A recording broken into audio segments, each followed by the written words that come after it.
You ask Tiger to solve. This deals with linear equations with one unknown. The final result is a equals 13/32. Let's solve it step by step. Simplify the expression. Group like terms.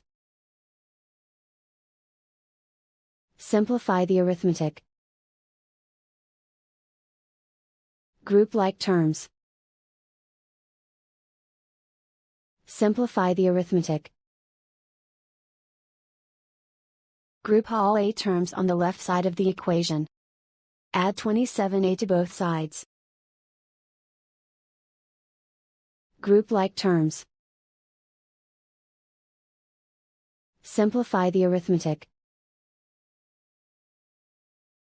Group like terms. Simplify the arithmetic. Group all constants on the right side of the equation. Add 11 to both sides. Simplify the arithmetic.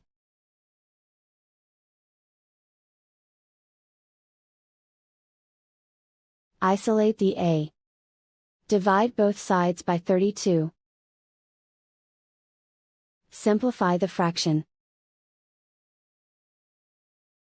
And so the final result is a equals 13/32.